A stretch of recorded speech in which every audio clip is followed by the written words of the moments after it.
And welcome back to Jeff Koinange live here at Citizen Television. Here, Dr. Willy Mutunga, former CJ. I tell you, folks, what a conversation we're having. And you know, former CJ was very worried about coming on the show, but he says the bench is kind of comfy. Yeah. Yeah, don't get used to it, my friend. All right, so listen, bottom line with this going forward, I mean, I don't understand. South Africa has done the 2/3 thing. Rwanda, I was there recently. 50-50 there. 50-50. What is our problem, Dr. Ari? Honestly, what is our problem? Well, I think I would say the problem is just impunity. I mean, the courts have said it ought to be done, all right? The Supreme Court in 2012, I think, gave them up to August 15th, I think, of 2015. And then there are these other High Court decisions. So the Speaker should have, in my view, complied, with the court orders. And yet we plug along. Yet we carry on. Yeah, like but you know, disobeying court orders is actually overthrowing the Constitution. It's that serious. It's that serious, and that's what the politician should understand. That actually this institution called the Judiciary is very critical, in furthering their interests. A lot of people think that it's easy, you capture the judiciary and therefore it does your bidding. But you get out and your enemies come in to a captured judiciary and they capture it and they come after you. So it's an institution that needs to be independent, okay? So that we all Kenyans, and as Kenyans, once we run there, those who want to fix us will not have a chance to do it. Yeah, and we don't see that. Yeah, our politicians don't see that. No, they don't see that. So what's to stop women from voting against BBI? I mean, even though it says, okay, there'll be 47 times 94 governors, deputy or the governor has to be either male or female, all that stuff. What's to stop women from saying, you haven't even fixed this first thing, now you're going to this other thing? Yeah, I think the mobilization will be around that. Against BBI. Anything that they should have done under the Constitution and they didn't do it, people will waive that and basically say, what guarantee do we have, that you are going to do all these things you are promising. And the COVID-19 has hit the leadership very hard. So they ought to realize that when they make promises, there will be all those questions. Why didn't you give us water? Why didn't you give us food? Why didn't you give us masks and whatnot? And I think the 2022 election might be the first election that we have that has issues, which will be which will be a good thing. Will there be a referendum before then? Maybe. Again, if you go to the issue of the big five, and 4 of the 5 are in it, okay, the following is still there. They've got the money, so it's possible. But it's almost a given. Yeah, it's almost a given. Yeah, but it's not in their interest. That's my view. It's not in my interest, in their interest really. But they are very lucky that the opposition joined the government. And you can imagine if the opposition, Baba's opposition was still there, there will be a lot of issues. He's a brilliant organizer and mobilizer. So around Corona, you would have had a few days, doing stuff. Yeah. You know that. Yeah. So, but he left. So this is why a lot of the movements that now are coming up are basically talking about the people's opposition. basically saying, yes, we might have an opposition, but we don't know when it will be captured. So the Constitution talks of the sovereignty of the people. So the people themselves should be the ones bringing that kind of pressure. And we were talking about the middle classes and others. Yeah. That pressure should be coming from the people, whether there is an opposition or not. What about the hustler nation, wheelbarrownomics? Is that part of the narrative? Of what? Of going towards BBI, as opposed to the status quo, Yeah, I haven't done my research on this, so probably I'm being very intellectual, very academic about, about it. But I know, and I've said it, that these guys are geniuses in, diversionary narratives. So a lot of people I talk to, they say the, the hustler, narrative is gaining ground. But you see, those two narratives haven't actually come into blows. They will still be debated. And there will be people who are basically saying, this is just a distraction. You are birds of the same political feather, so you can't say people borders can never rule this country, and in any case, as Professor Makau was saying, we talk about classes. People change their material basis. Okay, you can be born a peasant, Njenga Karume. So would we call him a hustler? From charcoal to gold. Yeah, to gold. So that's why class analysis is very, very important. And when you look at the barons and the elites, really it's a class, all right? And these are what I call intra-elite divisions around the issue of succession.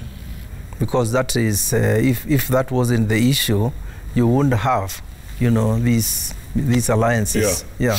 Everything would have been different. Absolutely. Yeah. Look, Dr. Ari, coming back to BBI, and I know you read the initial report, but this one, the BBI report, proposes the introduction of an office of ombudsman. What do you think? Oh, it's good that I set up once in the judiciary. And I called it the ops person, not the ombudsman. It's we just join other commissions under Chapter 15, right? But if you tell people you're going to have that, what will it do is the whole question of receiving complaints, of all manner of complaints, administrator, everything. But who are they going to convince that they will take action when actually the institutions under the constitutions are getting weaker and weaker? So this person is proposed by the president? Is there a conflict of interest? Obviously. Well, no. I see that the ops person could be just administrative, but is playing a particular role, which is an important role. Okay? But again, the question is, why are you setting this up when that work can be done by what the commission that is called the Commission on Administration of Justice, or the National Commission on Human Rights? You can tell them to set up a department that deals with that particular aspect. Yes. So there will be a lot of those back and forth, conversations and so forth. Look, when you look at the DCI and the DPP, they all started off very well. I mean, we thought there was a robust outfit, a unit, but it turned out to be more bark than bite. When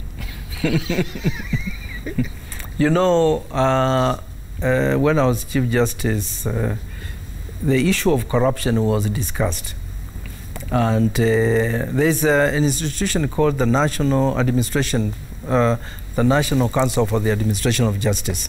That brings in the DPP, the IG, the AG, the Chief Justice chairs it, and there are people from civil society, people from private sector. And this issue of corruption was discussed. And the consensus was that for corruption to,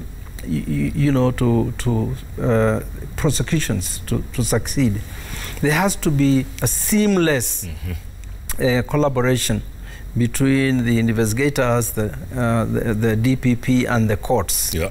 Okay? No blame games. Okay? Yeah.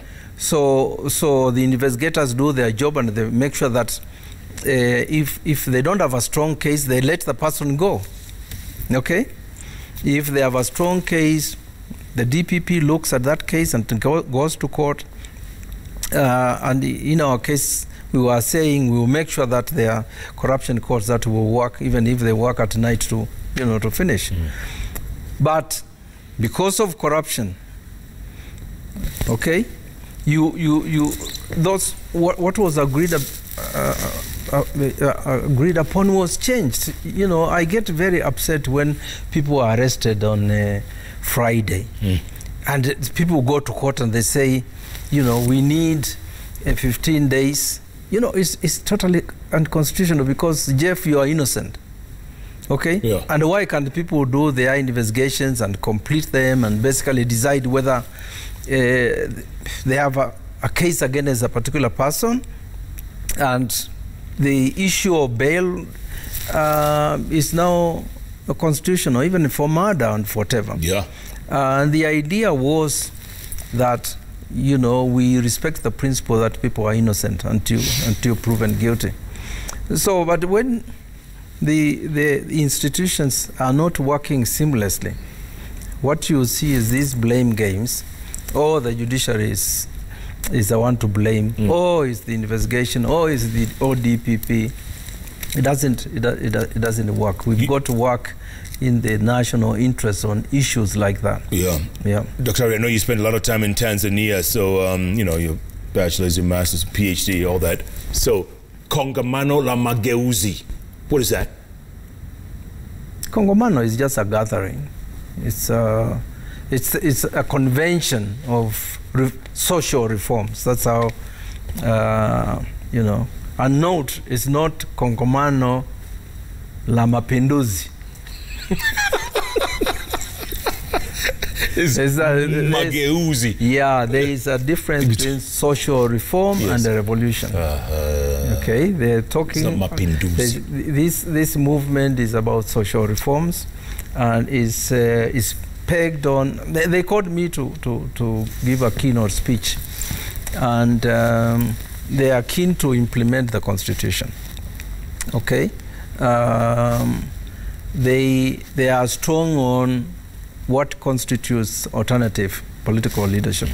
These are young people, so they are not in a hurry to win any election. Yeah. Are you part of the movement? No. You're guiding them. You're like the. Well, I work with a lot of social movements that basically call me to talk to them about the movements I was involved in, December 12th movement and others, and what were the weaknesses and the strength and what lessons they should learn from those movements and so forth. And I find it very, very, very, very, very exciting. And then discussions about, the international aspects of, these movements. So they called me and I, gave a keynote speech. And I go to their meetings, to basically see what they are doing. If they open up membership, I'll definitely be a member of it. There'll be, pay 1,000 shillings towards a movement, which is talking about alternative political leadership. That's what I've been fighting for since the 70s, and it hasn't worked. For 50 years. Yes. By the way, you seem a little disappointed, despite the fact that you say we've made a lot of progress as a nation, but you seem a little disappointed. 50 years, we could have been a lot further. Do you agree as a nation? Yeah, I agree. You know, Kenya is also called an anchor nation, meaning Kenya, South Africa, Egypt, and Nigeria are outposts of foreign interests, all right? And they have an advantage, you know, over other nations. Kenya could easily have dominated the Eastern Africa and the Horn, you know, economically. Yeah. But that probably, you know, didn't happen. So missed opportunities. The missed opportunities. But I look at the gains that have been made. You know, that was I focus on. And the human rights activists are like religious people. They live on hope. It's just something is going to happen. Yeah. And I look at what Kenya was in the 70s and the 80s when I taught in the university, you know, and all the Mokenya movement and until the second liberation, it was hell. And things have changed. So that's why my position very strongly is that we should have implemented this constitution. Okay, it was in our national interest to implement it so that people can imagine, you know, a better society. So you're saying 10 wasted years? You know, in those 10 years, if you go to Wajir and Mandera, they won't say they were wasted. There were resources that got there. Okay. Look, and Kitui as well, and Makueni and other places. So there were, you know, devolution was becoming a beacon of that, you know, imagination. Yeah. Look, I was in Kigali recently, like I said, and we're driving down the streets of Kigali. It reminded me of Nairobi of the 1970s, the one you talk about, when you thought that this is where we're going to go 50 years ago. That's what Kigali reminded me of. And by the way, in the 70s, Kagame was a refugee here in Nairobi. Yeah. You didn't think he saw the blueprint for his future, for his vision, right? Yeah. Think about it. It's so, you know, it's fundamentally a political question. Okay? I think the ruling groups in this country ought basically to ask themselves, and here we're talking about the economic elites, political elites, there were social elites, the religious one, spiritual one. It's an engine. Okay, a state is, you know, some powerful engine with all these interests. But what a lot of ruling groups do is to know when they can make concessions, when they can abandon, you know, certain vices, so that they get a further lease for life. You remind me of the song The Gambler. You've got to know when to hold them, know when to fold them, know when to walk away.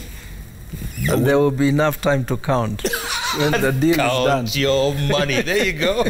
Let's look at some tweets, CJ. Let's look at some tweets. Miriam Wamboi N says, a lot of respect for the former CJ. He is not only an intellectual, but also someone who was actively involved in Kenya's liberation.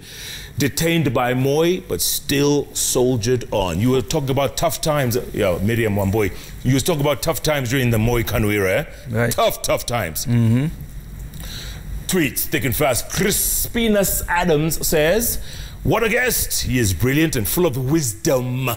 We still need you. Can CJ Mutunga be part of a team to help audit our constitution before the rush for changing it? Yes, I'll be available. Look at that. You just answered right there. My man.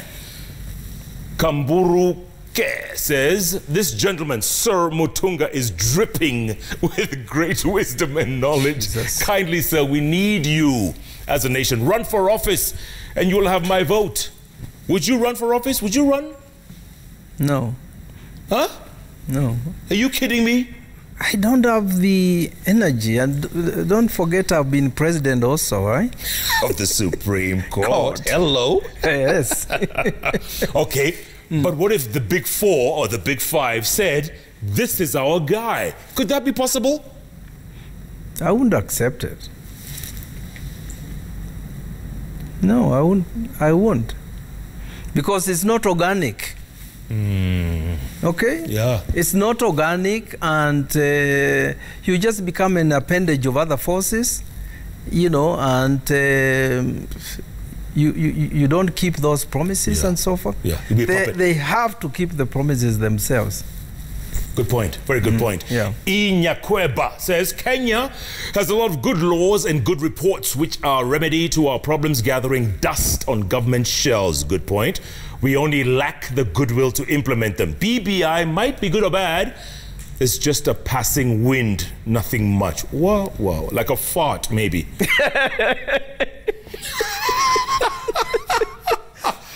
Karaoke Mate says there's nothing criminal about anyone proposing amendments to the Constitution. BBI isn't the first attempt. There was Okoa Kenya, Punguza Mzigo before. More should be welcome. The US Constitution was amended 10 times in the first year. Si tutapiga kura? Oh, it's a good argument. It's a good argument. And I think what we are basically saying is let's have a national debate on it. And that's very important, right? Yeah. That's you can see the people have different views. Yeah. And so that national conference that they talked about would have been the best beginning, but they seem to have put the cart before the horse. The cart is before the horse. Yeah. CJ, look, it's been a great hour and change, by the way, more than an hour, right? Yes. Not bad, huh? For the first time. You are going to come back, right? Yes. You have to think about it. No. I was thinking about it. Yeah. You have kept your word. Yes. So there are a lot of issues to discuss. There are going forward, and you are part of the conversation. We haven't talked a lot about the movement and this issue of alternative political leadership.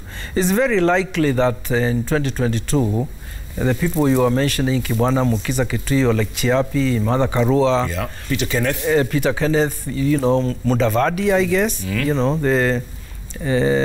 you could have maybe what my friend Akwot used to call the third force, was it? Yeah, third alliance, third force, third wave. Yes, that wave. They could. It could be that. But Kenya has had third waves that were projects of other candidates. Yeah. Do you know that in 2007 Kalonzo was Kibaki's project, and do you know that in 1992 Kibaki was Moi's project, and in 2002 Moi was Kibaki's project? Yeah? That's a discussion for another day. So third waves can be captured by the major factions. And it does happen. Wow. Yeah, because it's all about votes, isn't it? Yeah, numbers. Yeah, it's about numbers, And I'm telling you that, and I'm not praising these guys, but I'm saying I study a lot. I study them a lot to find out what makes them tick. Yeah. Tick tock. You have to come back. Final thoughts. Give us some closing thoughts. Inshallah. CJ, give us some closing thoughts going forward, because this is unprecedented. We've never had anyone of your stature here on the bench. What stature?